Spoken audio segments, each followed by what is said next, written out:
If any of you noticed my what's it called? My Binding of Isaac video, I was watching Bionic Pig watch his stuff, and I was just like, oh, this is interesting. And I was like, I'll react to like one during my stream. Literally, I'm not gonna react to more on stream because these are decently long, and I'm pretty sure I'm gonna watch some of them just by default through just random stuff. But I want to at least watch one of them, and I want to see how this goes. And he's also sponsored by BetterHelp. That's kind of swag. Something's in the water. Something's in the water.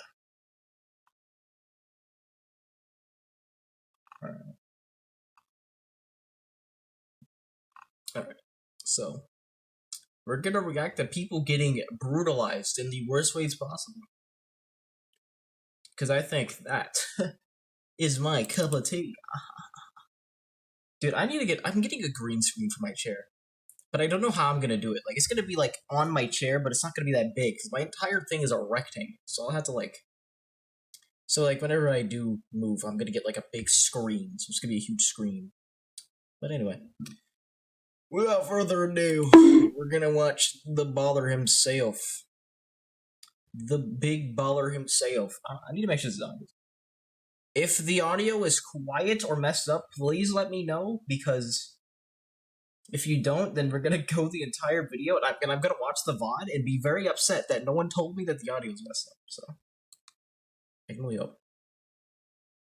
Oh, you did? I don't believe you. I think you're lying. I think you're capping. I think you're lying. I was like, can I like? Oh no, I actually don't want to mess my webcam thing because if I do, it's gonna extend it. And I'm gonna say for like 10 minutes trying to make it smaller again. In 1985, a group of hikers were making their way down a trail in this big forest in Southern California when one of them looked through the trees off to their side and they saw there was a stream running down parallel to the trail they were on. And in this stream, the hiker saw something that just didn't look right. And so the hikers left the trail and made their way down to the stream. And when they actually saw the thing that stood out to this hiker that was in the stream, they just stopped and stared at it. It would take investigators another 3 years before they would finally understand what the hikers had just found.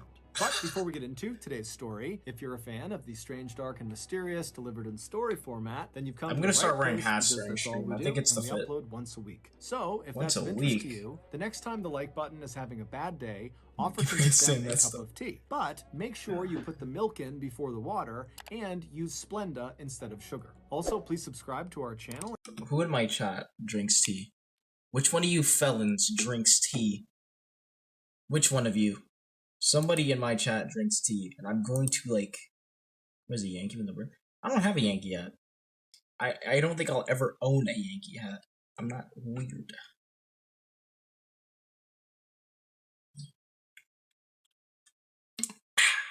Tea drinkers.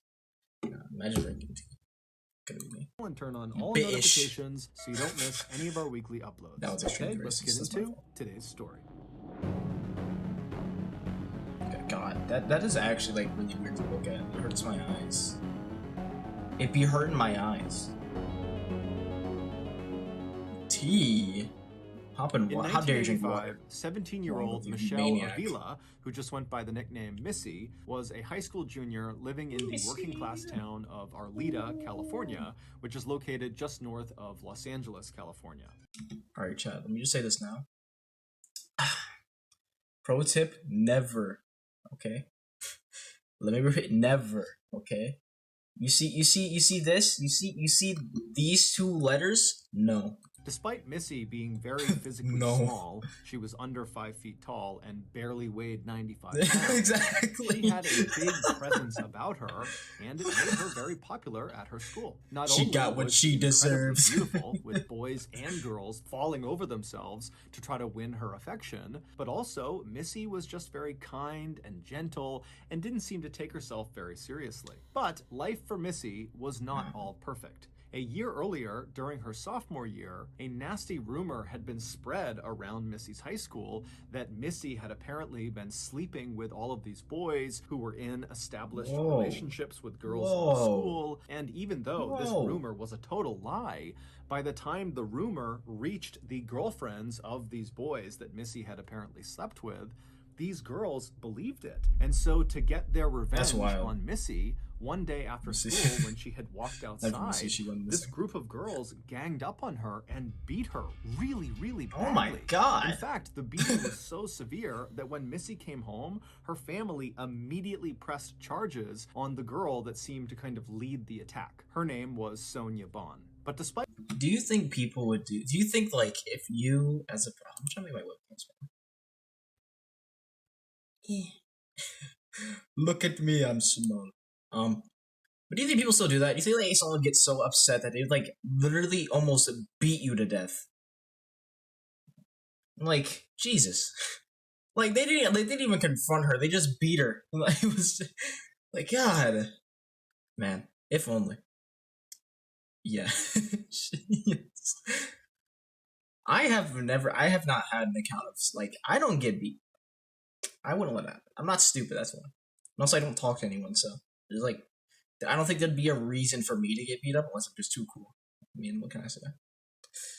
Just too swag, Missy and her family I'm gonna try not to immediately stop filing this these video in 2 charges, seconds because the case dragged for months and months and months. But finally, by October 1st, 1985, so at the beginning of Missy's junior year, Missy was within a week of actually going to court and taking the stand and testifying against Sonia. And while Missy was certainly nervous about going to court, I remember I used to go to this this police thing, and I was just a person exactly. I went to this police thing, and you know, like, if anyone actually, like, funny enough, I'm like a direct opposite of myself when I'm here. I literally am like one of the quietest people of all time. So, like, I remember one time I was at this meeting and they were like, "Dude, Ruben's like that, like, school shooter, but like he's cool and stuff, you know." And I was like, "What does that even mean?"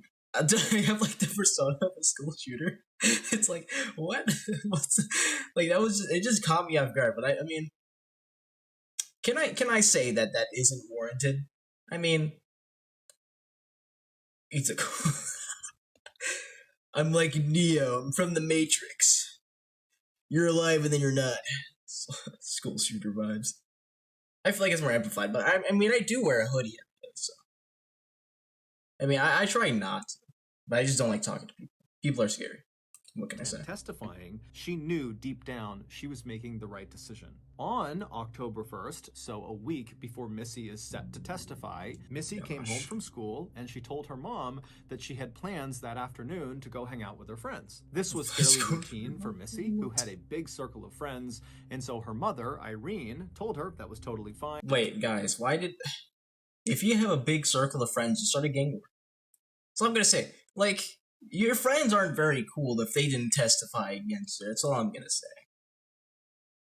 Like, you would have had to, like, guys, come on, guys, we're gonna go fight him right now. And then it never happened. Can we get it? Like, Misty is just like, she's not thinking right, guys. Like, I'm gonna be honest. If I was jumped by, like, however many people it was, the next day I would have came back to get in trouble with the side of it's not. If it's not my fault, I'm going to. That was a rumor spread, man. If you're gonna do that, then I'm jumping at we are starting wars. That's all I'm gonna say.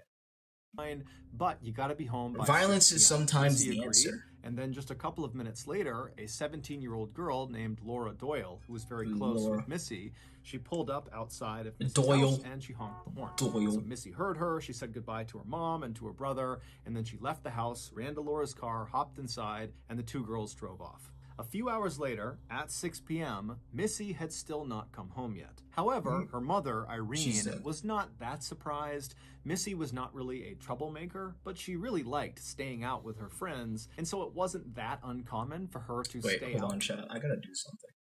Because this is off for some reason. There we go. Okay. Past curfew and then come home and ask for forgiveness. Because it turns off when Or I she go would to stay my out first past mother. curfew, and then she would call her mother and ask for more time. And shortly after 6 p.m., the phone rang inside of Missy's house. And so Irene, she hears the phone ringing, and she's That's a expecting funny looking it to be her daughter. cellular So she device. walks over, she picks the phone up, There and she says, not be "Hello?" home by 6 p.m. But it's How not her dare daughter. you. It's another young girl's voice. It's Ooh. Laura's voice, the girl who Laura? had picked Missy up after school to go hang out with friends. And before Irene could ask Laura why she was calling, Laura kind of awkwardly asked Irene, "Hey, is Missy home?" And Irene would say, "Laura, she left with you. Isn't she with you?" "No, she's not here. She's running late. Why? What's going on?" After Irene said this, Laura began to panic, and then she proceeded to tell Irene what happened that afternoon while she was out with her daughter. She said after she picked Missy up, the two of them just kind of drove around town, which they did all the time,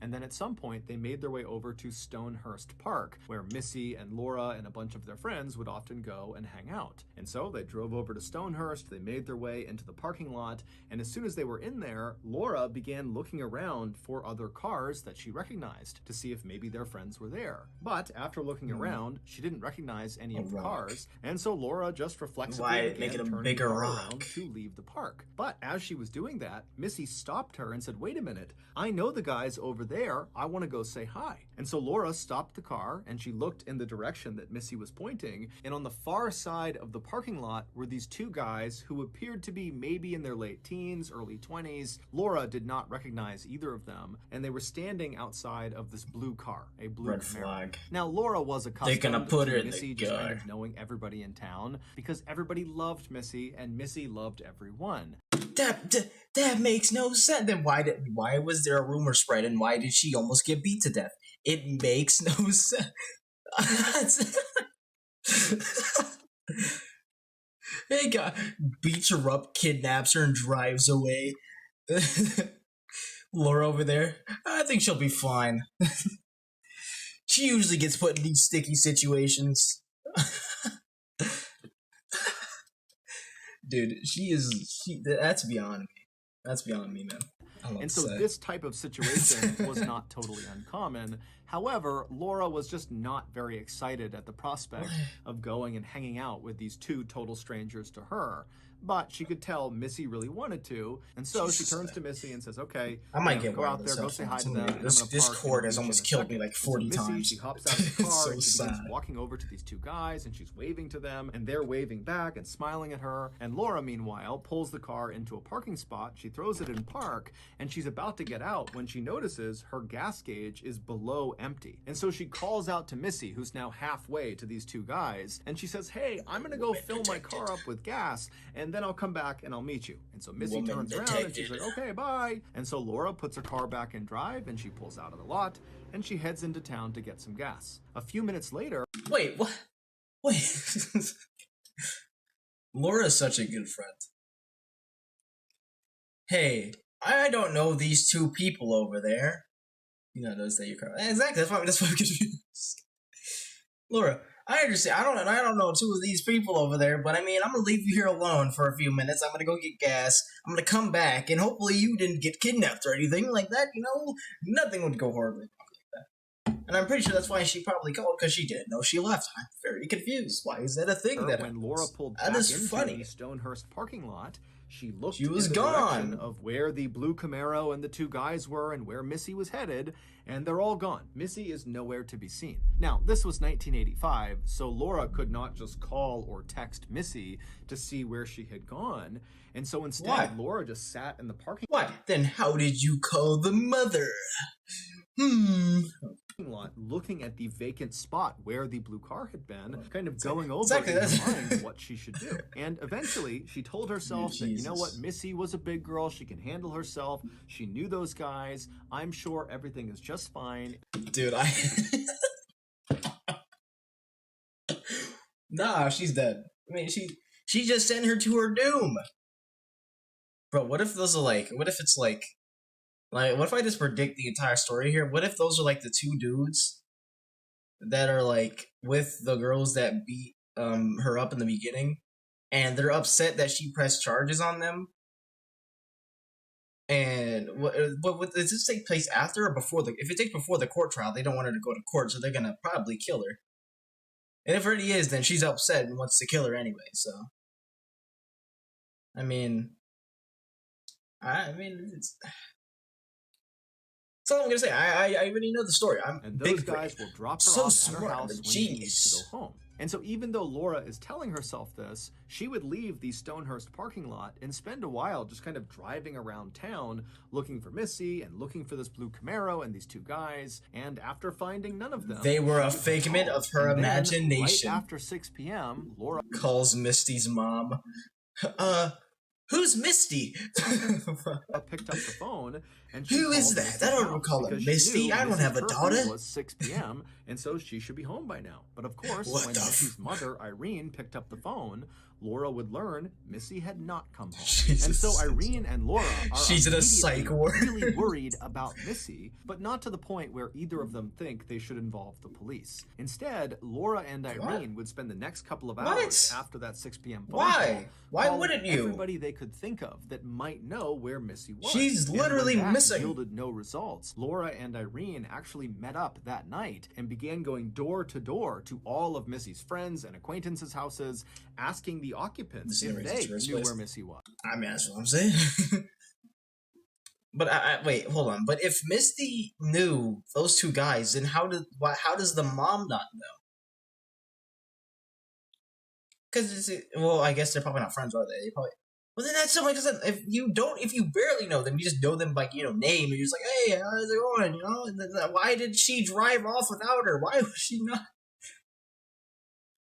It's just me. But by late that night, no one had given them any information about Missy's whereabouts, and so still feeling very concerned about Missy, Laura and Irene decided the best thing to do was just to go back home and go to bed and hope in the morning Missy turned up or someone contacted them with information about where Missy was. But the following morning, Missy had still not turned up and no one had heard from her. And so that morning, Irene went to the police and told them what was going on. Immediately, the police honed in on Laura and began going over every single detail of what that blue Camaro was missing. doing, Better what go to those two sleep. guys looked Oh, like, not gonna call the what did police. Missy say about these two guys? Did she get any information about where they might go or who these guys were?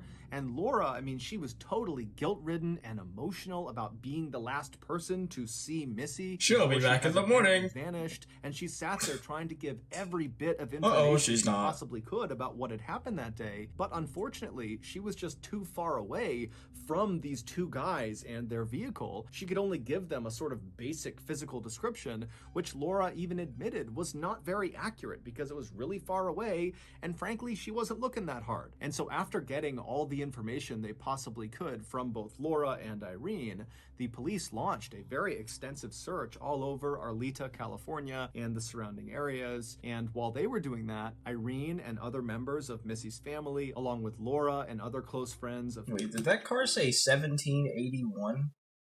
How would... Wait, the city of Los Angeles or the police department? There's no way you had a police department back in 1781. If it's backwards, there's no way you had either of those in 1871. What is this? This is a lie. This is fake. Members of Missy's family, along being with lied Laura to, and other close friends of Missy's, began their own search. But after a couple of days, neither the professional search nor the amateur search turned up any new information about Missy's whereabouts or the whereabouts of those two guys and their blue Camaro. But then, on October 4th, just 3 days after Missy went missing, Missy would be found. However, it would take investigators another 3 years to Is that the body in the lake? What actually happened? There's something in the water. Eyewitness testimony. It's Misty in the water. Of what happened to Missy on the day she vanished. Okay, what? Didn't... I like how you find the body and then you just immediately know the story. But how do you know they're not lying? That day, which was Tuesday, October 1st, 1985. Tuesday. Back from school, she told her mother she wanted to go out and hang out with her friends. Her mother told her, okay, be home by 6. And then a couple of minutes later... Also, Laura why didn't their friend show and up? honked the horn, and Missy ran outside, hopped in the car, and they drove off. The pair would drive around town for I a thought it few was gonna minutes be like, before making their way to hey, Stone is Brook Misty Park. here? Now, to And it was like, understand what no, she happens didn't with next, you. I'm like, you need some she isn't. context. It's like, Misty oh, had two best friends. she never One came of with them me. was 17-year-old It was a Laura Gale, who she fraud. was with, No. and the other was another 17-year-old girl named Karen Severson. These three girls had met when they were in grade school. They lived basically on the same street, and they spent virtually every second of every day together. However, a month earlier in September, the trio had had a falling out because a month earlier, another rumor about Missy sleeping with boys who had girlfriends began circulating around the school, except this time the girlfriends in the rumor were Laura and Karen. Now, of course, Laura and Karen were well aware of the fact that a year earlier, Missy had been accused of something similar. And how do you not know that? How do you not know that? Your friend was literally almost beaten to death, and you're just like, oh, dude, you didn't even ask what happened, I'm assuming, or she didn't tell you, which then that's an issue. I'm so lost, guys. This makes no sense at all. How do you not know that? She's literally your friend, and if she was beaten so much where she had to go to the hospital and have like an entire court case, how do you just not know that happened? Guys, chat, can we? What are we doing? It just makes no sense. Like, you're gonna believe it? If she probably believed it, she's probably in on it, isn't she? And it had all been a big lie. She and probably so going into is. this new rumor, is it? Did Laura kill her?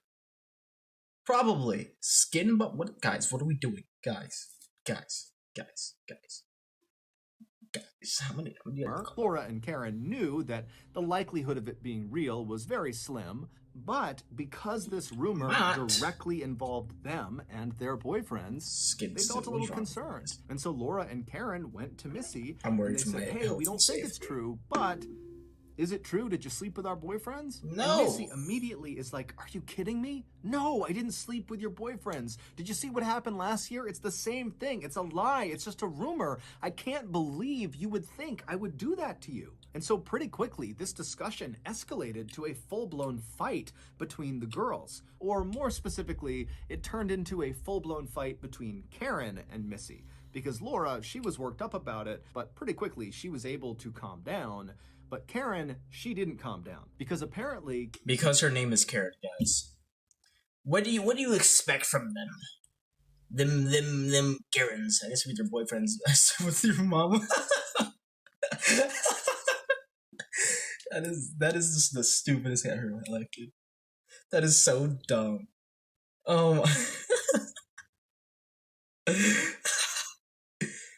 I'm making that the thumbnail of the video if I ever. Karen had seen Missy at some point flirting with her boyfriend, and so when this rumor began to circulate... Wait, whoa, Missy! What are we doing? What? Incriminating yourself, I see. Well, I mean, I guess she's dead, guys. I don't know what to say. Also, I probably should change the, actually, how am I like... We're only 12 minutes in, guys, and we already have the quote-unquote story.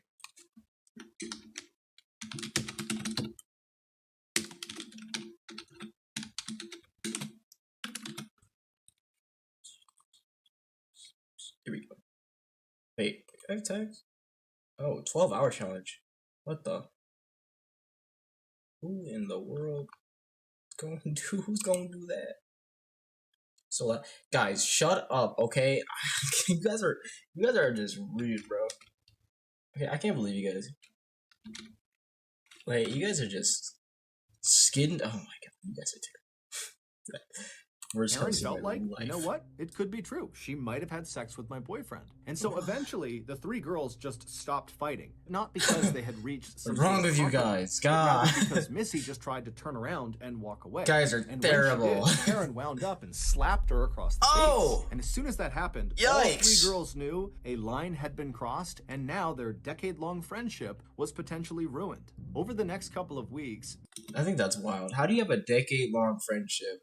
And because you saw your friend flirt with your boyfriend once, a single time, you just believe it and then just backhand her, like, Jesus. You can't. This is my fear of some individuals. Okay. Because I feel like at sometimes, once again, common sense is not being used. What are you talking about? You're friends for a decade. I don't think your friend, after 10 years of being your friend, would go, I'm gonna sleep with your boyfriend.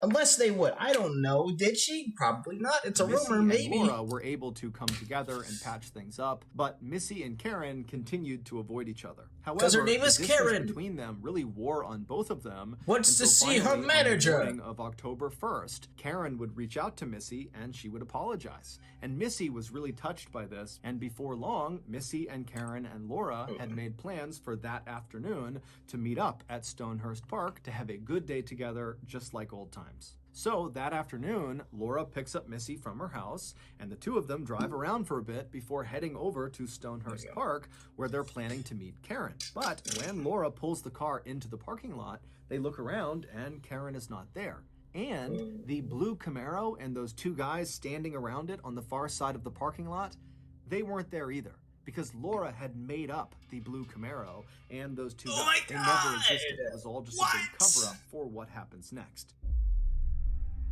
Guys, did Karen kill her? Or did both of them do it? Because a few years ago, I was told that my anger issues were actually tied to something much bigger. I was depressed. But despite agreeing with this conclusion, it was still really difficult for me to go out and get help. I just actually, hold on, chat. I need to do something real quick. Hold on. Because, hold on. Because I know what he's getting ready to go into. He's going to go to an ad. Hold on.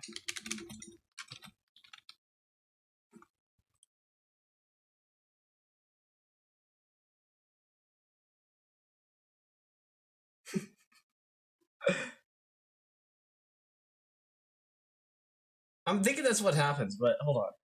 So, apparently, with better help,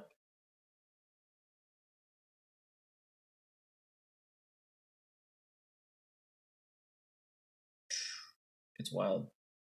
Apparently, they had like a alleged use of unfair pricing, bad experience with the app, paid reviews from actors in terms of service that allegedly did not correspond with the ads prompted by professional YouTubers. That is crazy. Because I remember I was watching Bionic Pig, and every time I went to the ad segment, he was like talking about how he didn't know, and I'm just like, what is he talking about? Alright. So Laura and Missy, they pull into the parking lot at Stonehurst, and they park in a spot and proceed to wait for Karen.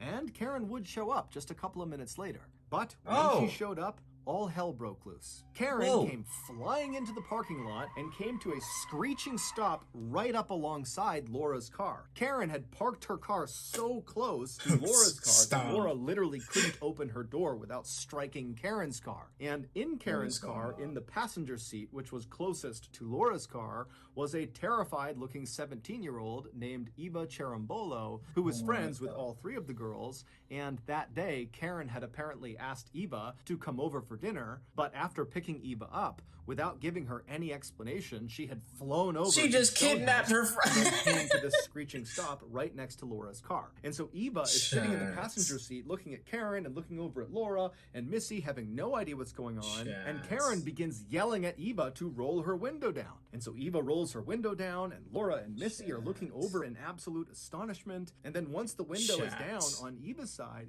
Karen begins screaming across Eva out the window at the car that Laura and Missy are in. And so Laura and Missy exchange totally confused looks, and then Laura rolls her window down, and suddenly Laura and Missy can hear what Karen is yelling. And Karen is hurling the most vile and horrible insults at Laura. Not at Missy. I mean, that is truly a Karen moment. Second to realize what Karen is yelling about, but once she realizes that Karen is just ruthlessly insulting her, Laura just turns and begins hurling insults back at Karen. And so the whole time, Laura and Karen are just screaming at each other. Missy and Eva are just sitting in their respective passenger seats, having no clue what's going on. And just as quickly as Karen had arrived and begun screaming at Laura, Karen put her car back in drive and sped right out of the parking lot. And what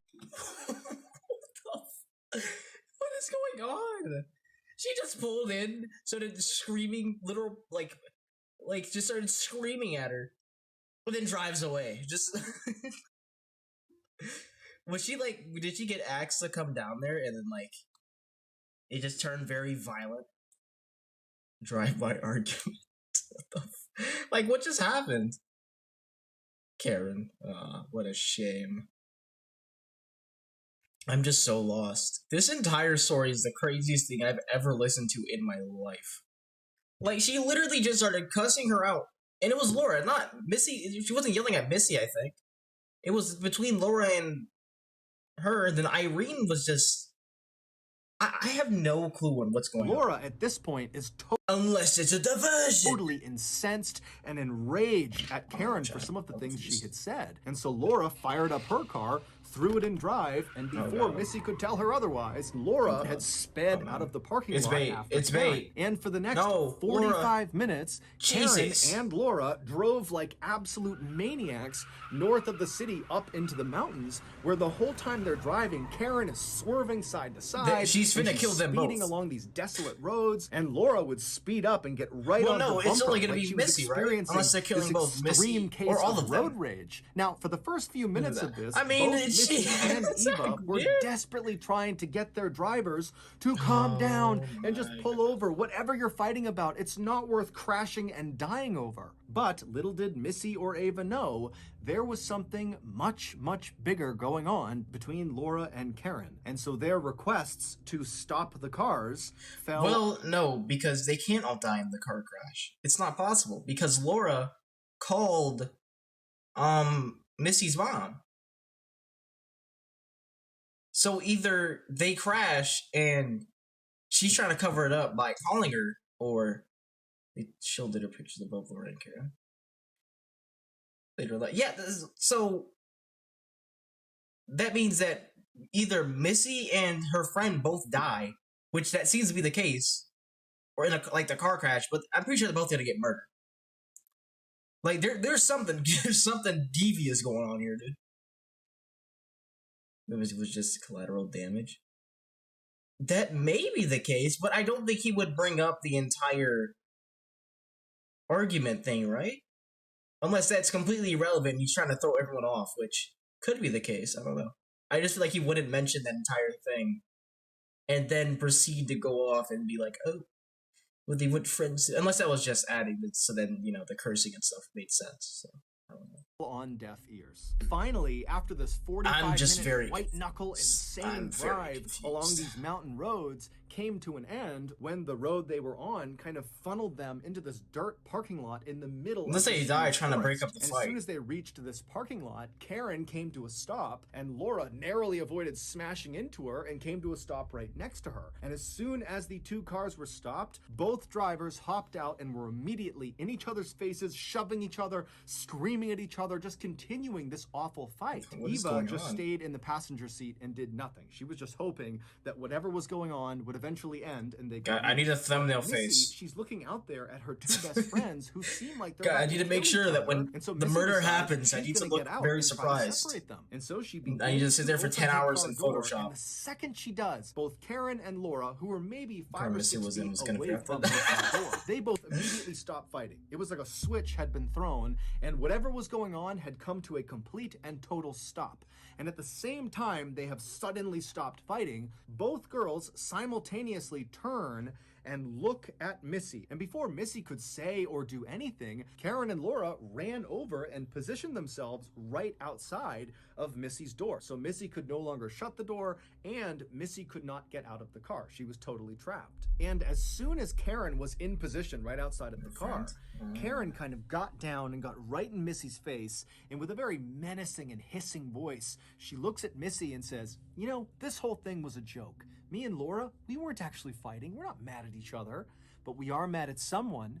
We're mad at you." And then Karen and Laura would reach down and pull Missy out of the car and then slam her back up against the side of Laura's car. And then Laura and Karen pressed up against her and began screaming at Missy that she had slept with their boyfriends and they knew it. And this whole time, Missy is trying to tell them, "No, I didn't. I did not sleep with your boyfriends. I don't know what's going on." But at some point, Karen and Laura were screaming so loudly and they were right on top of her that Missy just kind of began to shut down, and she went quiet and kind of tucked herself into a ball. And as soon as this happened, Karen and Laura, they grab Missy and they begin pushing her away from the car towards a trail that led into the forest. And Missy, she's 4'10", 95 pounds. She's tiny. And Karen was 5'2", over 200 pounds. And Laura was 5'6" tall and weighed 135 pounds. And so Missy knew she could not put up a fight. She had no chance against these two. And so Missy just kind of began shuffling her feet, walking towards the trail. And periodically, Karen and Laura would walk up and push her to walk towards this trail. And as this is happening, Eva, who had been sitting in the car the whole time,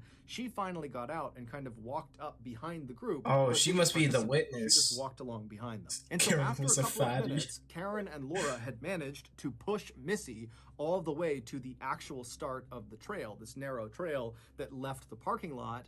And at that point, Laura walked around Missy, so she was in front of her, and Karen stayed behind Missy. And the two girls ordered Missy to keep following them into the woods.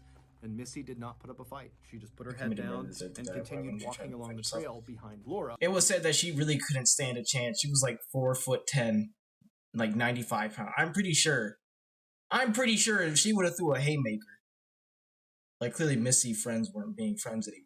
I feel like Ava didn't do anything. Like, was she scared? Like, if I was there, I would have ran them all over. I would have got in the car and like, right down the trail. But I'm sure at this point, I'm very confused. Like when this happened, like, what? How long ago? And they're just like, oh yeah, we are making it all up. Now we're gonna kill you. Because you slept with my boyfriend. And instead of punishing him, and, actually having evidence and facts against you, we're gonna kill you instead. Ha-ha. This is Karen behind her, periodically pushing her, and then several steps behind Karen was Eva, who just continued to do nothing. After the girls had walked for a little while on this trail and were out of sight of the parking lot, Laura came to an abrupt stop and she turned around to face Missy. And by this point, Missy was genuinely terrified. She was crying, she had her head down, and she was just hoping that her captors were going to let her go. But once they stopped and Missy looked up at Laura, I'm confused. Laura wound up and decked Missy right in the face. Like, God. As soon as she hit Missy, Karen immediately jumped in, and before long, Missy was on the ground getting punched and kicked and stomped on they by beat her Laura to death. and Karen. That's crazy. And again, Eva just stood there watching, doing nothing. Eventually, Laura and Karen would stop beating Missy, and at that point, Laura would pull out a knife, and she would reach down and she would grab Missy's hair, and she began hacking it off. Missy was not a vain person, but she loved her hair.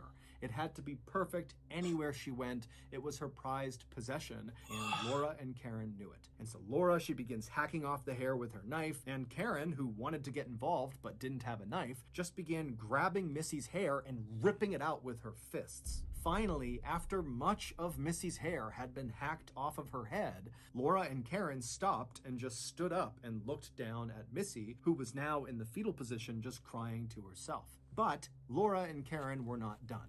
At this point, they got out restraints and they tied Missy's hands behind her back and they gagged her mouth.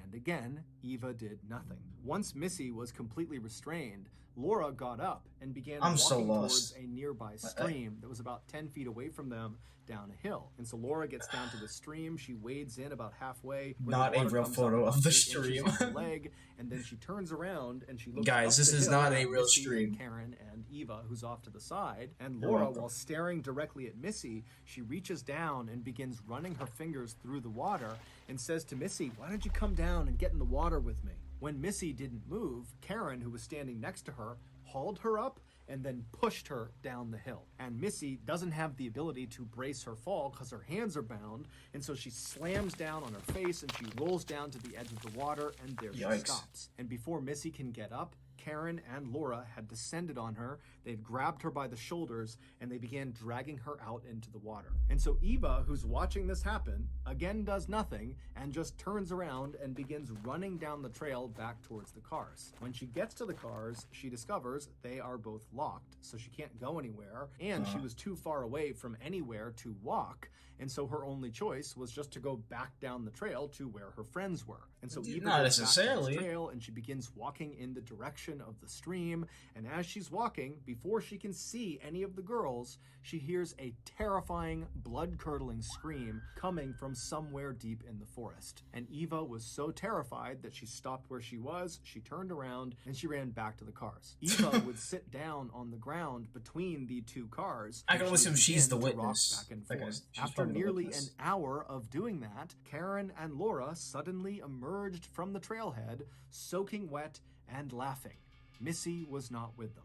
After Ava had turned around and run away from the she stream literally even if she did, you didn't have to kill her. Karen had grabbed Missy, dragged her into the water, and laid her on her stomach in the 8 inches of water. And so Missy is trying desperately to keep her head out of the water, but Laura comes around and grabs her legs and presses them into the water, and then Karen comes around and grabs the back of Missy's head and forces her head down into the water. Missy would start fighting for her life, trying to wriggle her way out of the water, and at some point she would manage to get out from under their grasp, and as soon as her head cleared the water, she took in a big breath and then let out that piercing, horrifying scream that Ava heard as she was walking back down the trail, which scared her and caused her to run away again. And after Missy let out that primal scream, Karen readjusted. I mean, I don't even think it mattered if Ava did anything. She wasn't gonna do anything. Missy would continue to. She wasn't gonna do it. She was just gonna watch. Karen and Laura, and periodically she'd get her head up out of the water just enough to get a little gulp of air, and then she'd choke down a bunch of water and have her head pushed down into the water again. Until finally, Missy's strength just started to ebb. And when Karen and Laura sensed that Missy was on the verge of death and she was very weak, they seized the opportunity and they leapt off of her just long enough to run over to the side of the stream where there was this big, heavy log, which investigators would later determine weighed over 100 pounds. So it weighed more than Missy, and Karen and Laura, they'd pick this log up, they'd walk back into the stream, and they'd drop the log directly on the back of Missy's head, forcing it down into the water permanently. A few minutes after drowning Missy in the stream, Karen and Laura walked out of the trail, they got into their cars, Eva climbed into Laura's car, and the girls just left the parking lot and drove back home, leaving Missy in the woods. 3 days later, a group of hikers were in that forest near where Missy had been killed. How does that take you 3 years to discover? When police arrived, she was obviously drowned. Cigarette butts, a beer bottle, and men's overalls lying out near where Missy was found. These items were there entirely coincidentally. They had nothing to do with what happened to Missy, but they somehow made the lie about Missy being with those two guys in their Camaro before she vanished seem more believable. Mostly because when Laura described these two guys to police, she kind of made it seem like they were bad boys or troublemakers, like the type of guys who would go off into the woods and smoke and drink for fun. And so the police just continued to chase down this two guys and a blue Camaro lead until the murder case went cold. They realized they didn't exist. After Missy was murdered, Eva, who had been threatened by Karen and Laura never to say a word about what she knew, finally came forward to police and told them that Karen and Laura had killed Missy. When Karen, Laura, and Missy became teenagers, Missy really blossomed into this beautiful young woman who everybody seemed to adore. Meanwhile, Laura and Karen had the opposite experience. They felt awkward in their bodies and felt like no one really liked them. And so in time, they became very jealous of Missy, and that jealousy turned into resentment, and that resentment turned into hatred. And so in 1984, it was Karen and Laura who started that rumor about Missy sleeping with all these boys who had girlfriends. And that lie would get Missy attacked and beat up really badly. But that wasn't enough for Karen and Laura. They felt like Missy deserved worse. And so the following year, in September of 1985... Wait, let me go back to that picture. Is that, you said Laura? Look, this must be her right here. She like, it's just... I mean, she looks like a literal child, bro. Like... She looks like an actual child. I don't think anyone would feel comfortable, you know, doing the deed. Where, I'm gonna be honest. I want it, most definitely. But that wasn't enough for Karen and Laura. They felt like Missy deserved worse. In the hills. So the following the hills have eyes. She's one of the mutants. Laura we found her. Karen decided to kill Missy. Their plan began with spreading... Wait, so they made up that rumor. She got beat up. And then when apparently wasn't enough, so they spread the rumor about them themselves, had that entire argument, and staged everything to this point just because they were jealous of her. That's wild. Like, you are just insane. That sounds so dumb. It just sounds stupid. Oh, we're jealous of you. Now you're gonna die. Like, it literally was. Like, that is hilarious. That is funny. That is funny. Another rumor about Missy, about how she Life was is sleeping funny. around with boys with girlfriends, except this time the girlfriends in this rumor would be Laura and Karen. They did this knowing this rumor would start a fight between the three of them, and they knew that Missy just would not be able to be mad at her friends. She would want to make up with them. And so Karen and Laura I feel like start this some, rumor, not all, does at least women in high school, like young. I guess, like, it's this weird. Like, why? Like, like, they killed her because they were jealous. The boyfriend thing literally made no sense. I don't think anyone would go that far, unless it was like an entire affair and like it was just really weird. Then I mean, yeah, but that it was just weird. It's just weird. Big blowout fight between the three of them. But then after this fight, Jesus, Laura very intentionally makes up with Missy and kind of says, hey, let's make things right again. And so she pretends to be friends with Missy. And then a couple of weeks later, on the morning of October 1st, Karen would contact Missy. She would tell her how sorry she was. And she asked her, hey, do you want to get together today, all three of us, just like old they friends? must have, right? I feel like that would be weird. Because she was so excited at the prospect of getting to spend time with her two best friends who she really did love. And so she quickly agreed to meet up with them. And so Laura and Missy, they arrive in the parking lot of Stonehurst Park, and then Karen comes flying in, and there's this huge fight, and there's this 45-minute drive up into the mountains where they reach this parking lot, and Karen and Laura are fighting with each other, and Missy has no idea what's going on, and then all of a sudden, the fighting stops. Because the fighting wasn't real. It was all rehearsed. Laura and Karen had done that in order to throw Missy off guard and to get her up into this forest up in the mountains where they could kill her. It's unclear why Laura and Karen brought Eva along, but most likely she was brought along as a decoy as well. After Missy's body was found and the police were on this it was just a witness instead. Camaro, Karen there was no reason to bring her in to Missy's family's home. She told them she just wanted to offer support during this really difficult time, but in reality, she just wanted to keep close tabs on the investigation, and any chance she got, she wanted to make sure she threw police and Missy's family off of her and Laura's trail. And so for months, Karen slept in Missy's bed. She ate at the same dinner table where Missy would eat with Missy's family, and Karen would spend hours out in the car with Missy's mother, Irene, and other members of Missy's family driving around looking for clues about where Missy could have gone or who really was responsible for Missy's death. When the truth finally came out 3 years later, that for real, like, what the ones who killed Missy, Missy's family could not believe that their daughter's killer was literally living with them the whole time. Ultimately, Laura and Karen would be found guilty of killing Missy, and they would each be sentenced to 15 years to life in prison. Karen Severson was paroled in December of 2000. She got paroled. Let this happen. No, you're not getting paroled. Like, she's too dangerous to be let on these streets, man. Both of them. And Laura Doyle was paroled a year later in December of 2012. God. That's so stupid. That's so dumb. So that's gonna do it. If you got something out of today's episode, that's so fucking stupid. I hate it here, man. What did I just watch? I'm so lost and confused. There's a bunch of links. That's wild. But is that even everyone's like they shouldn't have been paroled? Like, that's so dumb. How do you get parole for that? Especially because of the reason. I would have just